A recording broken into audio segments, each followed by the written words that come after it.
Hi, welcome to Pico Playtime, the video series where I play through some cool Pico 8 games to show to you lovely people. Today's game is called Pyramid of Flames. Now, normally I start with the Pico 8 command line over here. It's the wrong way around for me because of where my thing is. Anyway, usually over here there's the Pico 8 command line and I load up Explore and whatnot. Today is different. Today I'm on Itch. I'm on Paranoid Cactus's Itch page because this isn't on Splore yet because the game was released fairly recently. I hope it does come to Splore, but at the moment it's not. You can play it on Itch. There's a link to Itch, but normally I don't play it on Itch. Anyway, Pyramid of Flames was made for R&D Jam, RNDGAME JAM 2021, organised by Tom Hall. The video last week was one of the other games released for that or made for that jam. And it is a platforming game with beautiful Pico 8 graphics and some cool gameplay, which is why we're looking at it. Now, last year's RNDGAME JAM was a rated competitive, that's not really the right word, but it was a game jam where there's a winner, and the winner last year was UFO Swamp Odyssey by Paranoid Cactus. And I think that was that maybe the first, one of the very early videos that I did for this series, so it's nice to come full circle or something. Anyway, let's get the game loaded up so I can start playing it and you don't have to listen to me waffle on. Before we do that though, a little bit more waffling. We've got a kind of Monster energy drink again. Yeah, I'm back on the Monster. This one is called, it's from the Juiced line of Monster energy drinks. It's called Monarch. So this is this supports the royal family or something. No, it's not. It's got something to do with butterflies. Let's find out. There's this theory that something as small and inconsequential as the flapping of a butterfly's wings can be the trigger that results in a hurricane. You know, I'd love to work at Monster because you can just put any old rubbish on the side of these cans. Butterflies, okay? Monster Monarch, named for the humble butterfly, has a light, subtle flavour with hints of peach and nectarine. It's funny because it's in a peach-coloured can. Clever. You could say it's delicate and not too overpowering, but get ready to experience your own butterfly effect, as Monarch has a full load of the legendary Monster Energy blend. Unleash the beast, or in this case, unleash the butterfly. So let's unleash some butterflies. I'm expecting peach.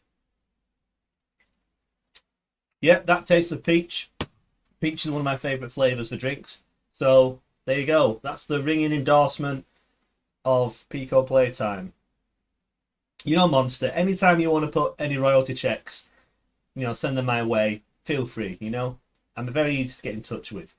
If you'd like to sponsor this channel, that would be much appreciated because it gets quite expensive buying some of these drinks. Right, let's get cracking then. So, Pyramid of Flames. Now, hopefully, my new video setup thing will work. It's okay.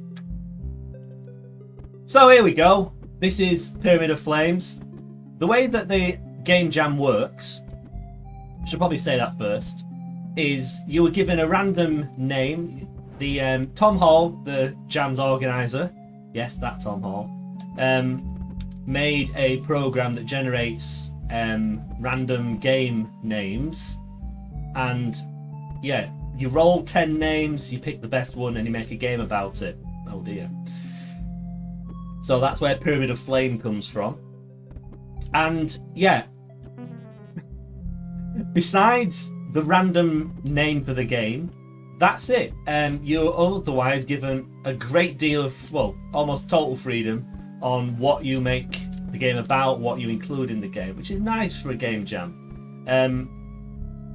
Some game jams have more requirements, more restrictions. Other game jams are more of a free-for-all. This one goes on the kind of free-for-all end of things. You get to see lots of very diverse games in R&D Jam. That's what I like about it. Now, if you can see some odd visual tearing, that's because I'm running Pico 8 in browser, full screen.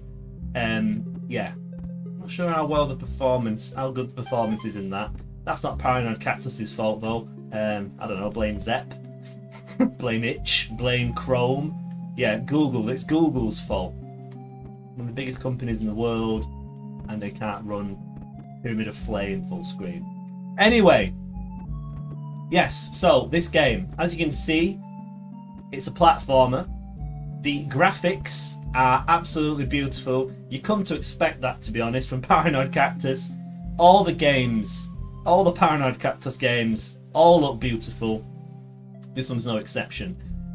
If you're wondering quite how it looks so good, if you were kind of aware a little bit of how Pico 8's restrictions work, Pico 8 is limited to 16 colours at once.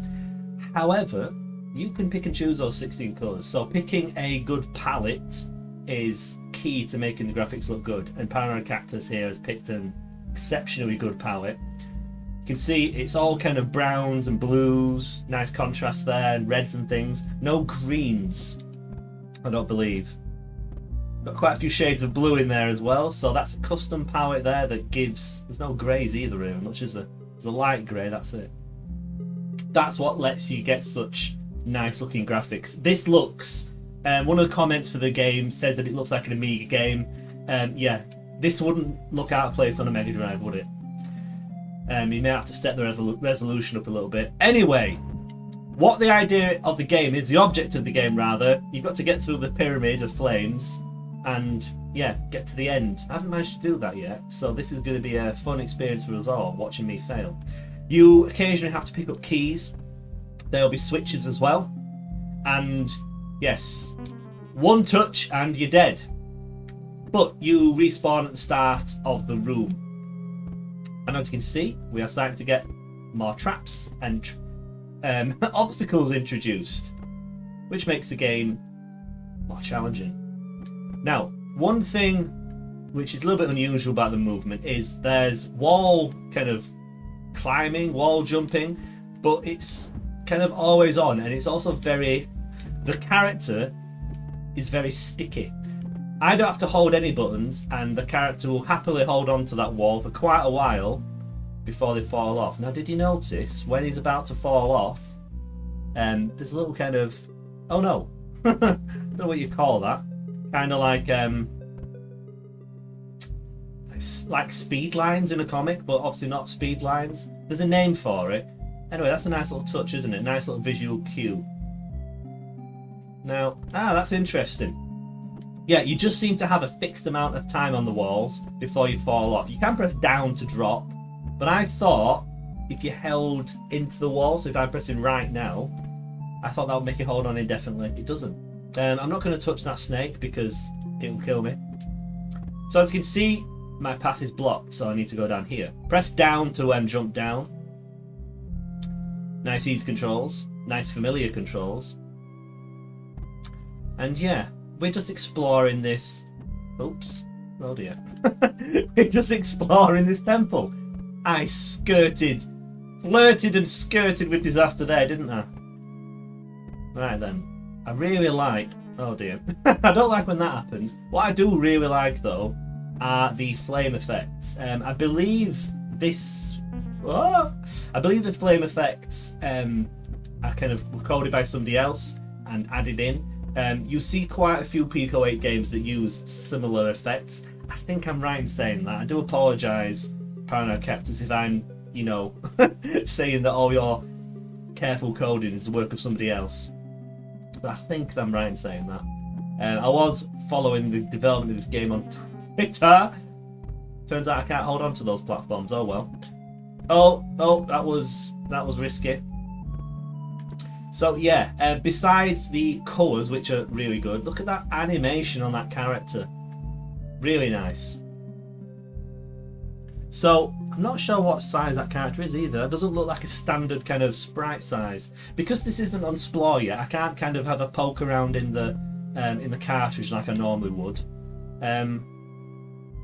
But that looks to me as though it's not a kind of pixel, or sprites rather, on Pico 8 by default are sprites by default are 8x8 pixels, or you can have kind of multiples of 8.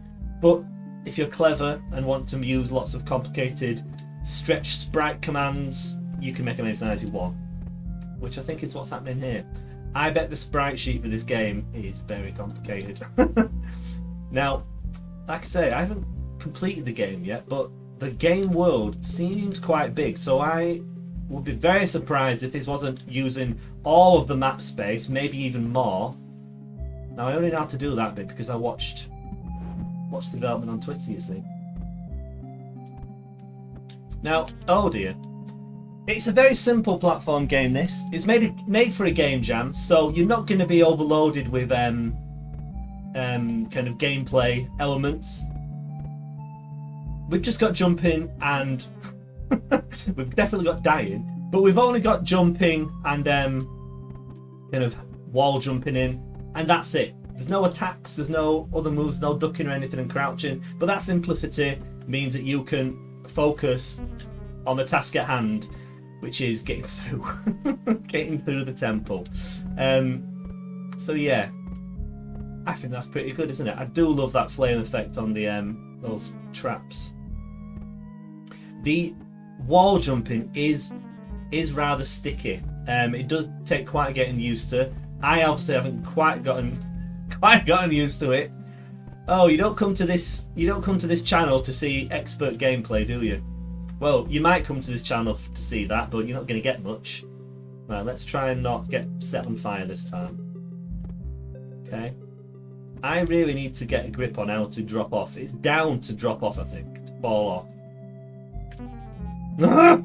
Oh, you can just jump onto a snake. That'll work too. It's down. It's definitely down. Right, I just mustn't have pressed it quick enough.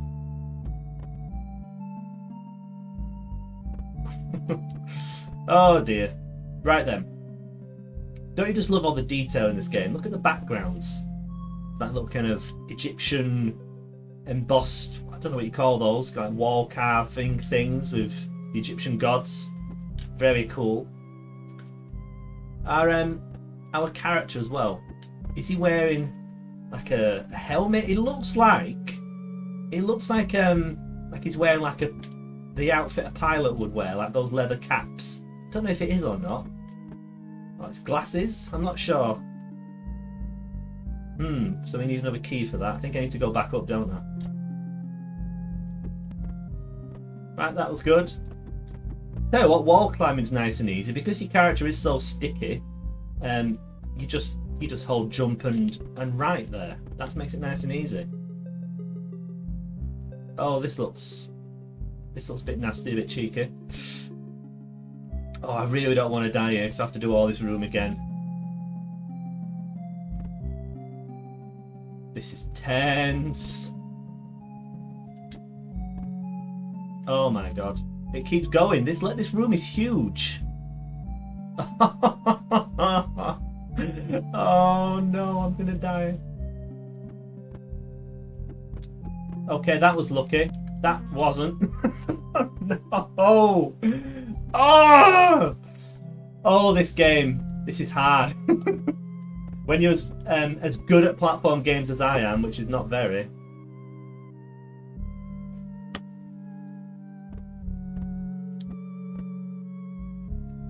I don't know if this game is set in the 30s. Exploring Egyptian pyramids, Egyptian temples.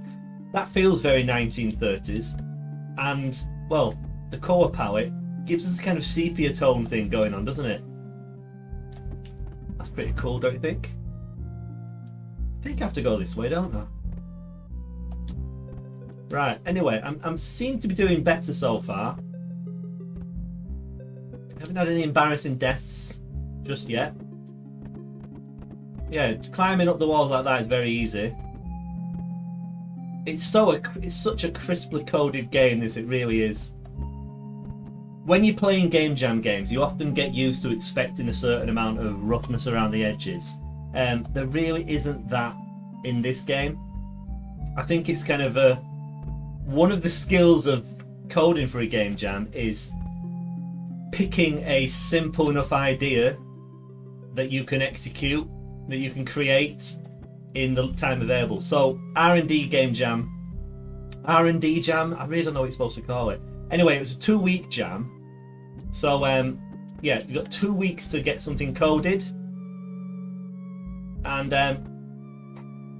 so we're gonna fall on the way back, aren't I? Oh no, that's good, right. There we go. That was a long area, wasn't it?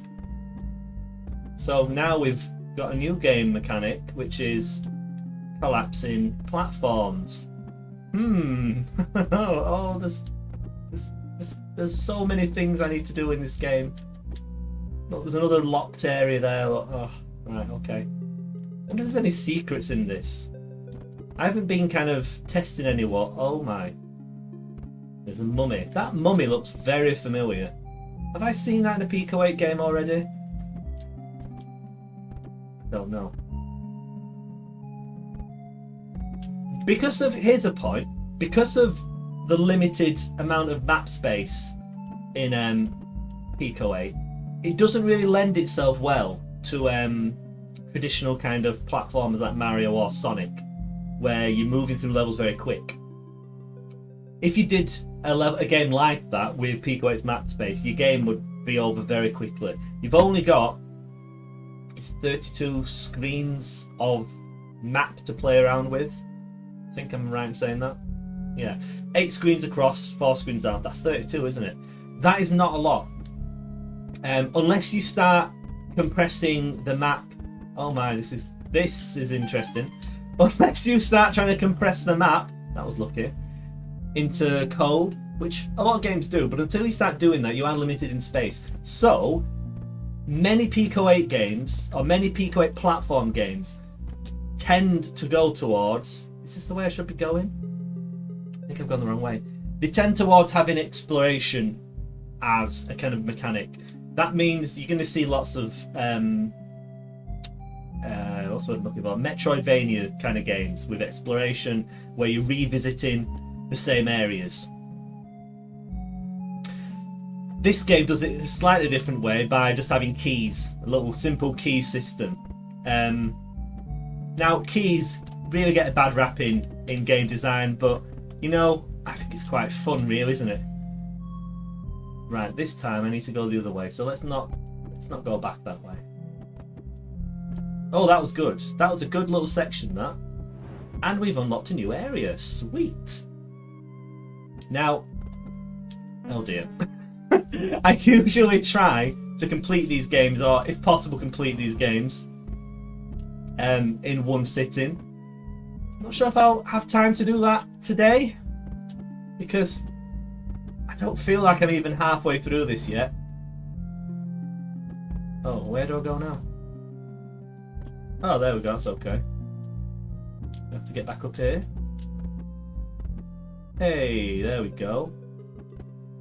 Now, not having any attacks means that those snakes can be quite, and these mummies, can be quite problematic, because they are fairly slow moving, and you often end up in a situation like, if I was trying to get past this mummy now, well, I don't need to, but you do have to kind of follow their patrol patterns. Why I bumped my head on that, I wonder. No. So yeah, normally I find platform games where you don't have any attacks and where one hit kills you, I do kind of find them quite irritating at times. For whatever reason, I like how it does it in this game. I think the fact that there isn't anything too kind of Super Meat Boy-esque about the platforming, at least not yet. So I don't kind of feel like I'm just I don't kind of feel like I'm being punished by the game. Lots of platformers, kind of modern platforms if you like, they feel very punishing, and you might find that fun. I don't. It's nice to just have a kind of relaxing platforming experience, which is what I'm getting from this game, without thinking, oh no, I need to have more Monster Energy Drink Monarch L-carnitine. I don't feel like I need to be chugging caffeine drinks to be able to have the reflexes to do this. It's a good job. I'm enjoying this because I'm dying a lot. I hope at the end of this it doesn't tell me how many oh dear. I go back. Oh, there we go, that resets it. I hope at the end of this it doesn't tell me how many times I died. I don't really want to know how many times I died. I'm sure it would be I'm sure it would be a lot. Right. Let's try and concentrate. I want to try and show you more of this game if I can. Let's at least get to the next area. I wonder what will be at the end of this. All the little things. I said that this game is simple, but as I'm playing it now, I'm thinking, do you know what? It's not actually as simple as I initially thought. We've got quite a lot of different enemies and different blocks and things in this. These kind of crushing blocks. These are a bit different. It's all this stuff that needs coding. And here's a little subtle thing. You noticed the crushing blocks, they're casting shadows. Isn't that a nice touch? In fact, everything's casting shadows. I wonder how the lighting engine in this game works. Is that just done with tiles, or is that done procedurally? It looked procedural to me. That's clever. Oh my. Oh my, what am I supposed to do here? I feel like I'm at the edge of the... Ah, right. We have a problem. This is where the hang time that we have becomes more of a factor. Did I do that too soon? This is a fiendish little area, isn't it? Do you know, I quite like the stickiness of the character. Oh, that was unfair. It does take a little bit of getting used to, as you can see, but being able to just let go of the buttons. Oh my. Right, so I can get crushed as well. Great. Being able to just let go of the buttons and time your jumps does feel quite nice after a while. One of the reasons I dislike how am I supposed to do that? Do I just have to be faster, I wonder? One of the reasons I dislike wall jumping a lot of platform games is that holding the key. Oh my, I see what I have to do there. That is some nasty platforming, that, isn't it? Right, okay, let's give it a try. Let's give it a shot. We can get there. I think I might have jumped too soon there. Oh no.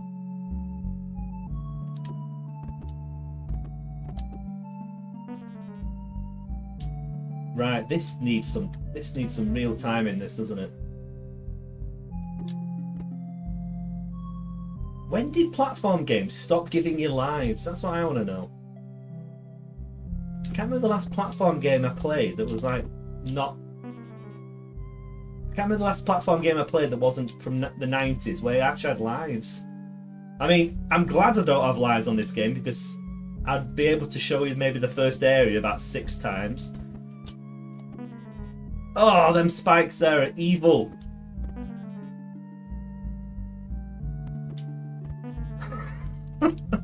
So bad at platform games. There must be a whole boatload of people in the world who are good at platform games, because I find them so hard. Right. It's coming up to 25 minutes and I'm getting into a Super Meat Boy rut here, where I'm just stuck. So can't say that this game isn't challenging. It's certainly challenging me. I feel challenged. And I tell you what, something I haven't touched on, the game theme. Pyramid of Flame. You can't say that, Pyramid of Flames rather. Definitely flames in this game, isn't there? Don't know how many times my poor adventure has been set on fire at this point. Quite a lot. Right, I really want to get up this area, but I don't think I'm going to be able to do it. I don't feel like I have the platforming skill. I barely have the platforming skill to hang on to one moving wall at the moment.